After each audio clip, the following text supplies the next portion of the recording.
go. Oh, man, here we are in the kitchen with Chef Tom from Kroger. Yesterday, we read a tease saying, hey, coming up tomorrow, Chef Tom's in the kitchen cooking up buffalo chili and buffalo black bean chili. Yes. Whatever it was, I've been thinking about it for the past 24 hours, and I'm so excited to see how we make it. Go ahead, Tom. Okay, I got a little ground buffalo, which you can find over in the meat department at any of your Kroger stores. It's legitimately buffalo? That's legitimately buffalo. I was thinking it was going to be like a buffalo flavor. No, it's ground buffalo.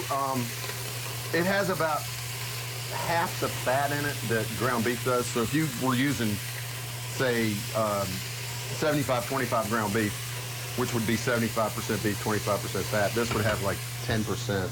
Is it a different flavor to it? It's got a little bit less flavor, not as bold a flavor, because it doesn't have the fat melting down through it. So how about price? More expensive? Oh, it's about twice. Twice? Yeah. All right, so you're just dumping it into a hot pan? Yeah, and then some of the Lily family, our favorite. The onion? The onion, yes, That'll ma'am. cook down. Yes, it will cook down. You won't even know they're there. And we'll saute this for 2 or 3 minutes until the pink is out of the ground beef. Okay. So I'm just stirring it up really nicely here. And I started the pan on high with a little bit of olive oil. And to that, so that's 1 pound of ground buffalo. Then we added 1/2 of a white onion. This is 2 red bell peppers that I've diced up. 2 tablespoons of ancho chili powder. You can use Chipotle chili powder, any other of the specialty chili powders that you want.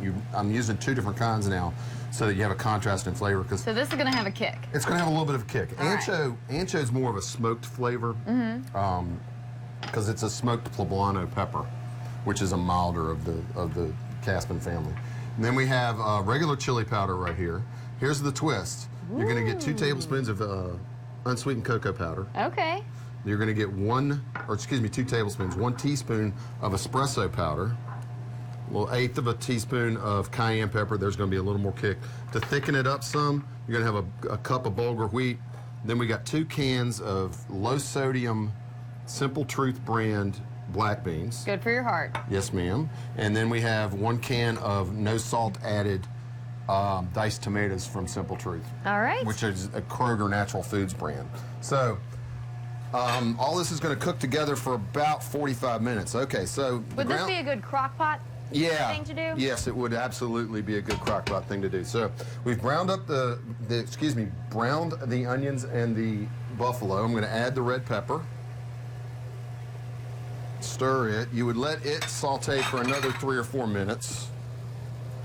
But we don't have time for that nonsense. I don't have time for that. That's right. I'm going to speed up. We're on speed cooking. So we're going to add all of our spices. So there go the chili powders. There's the red pepper, the cocoa powder. The cocoa powder doesn't really sweeten it up. It adds a real depth of flavor to it. Okay. I've used some cocoa in here before when I made some ribs. And this is the espresso. In fact, I use the espresso with the ribs.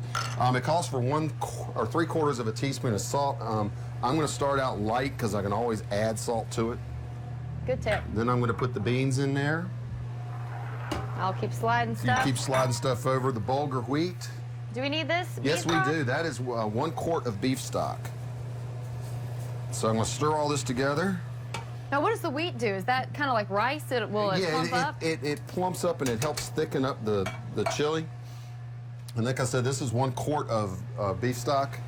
The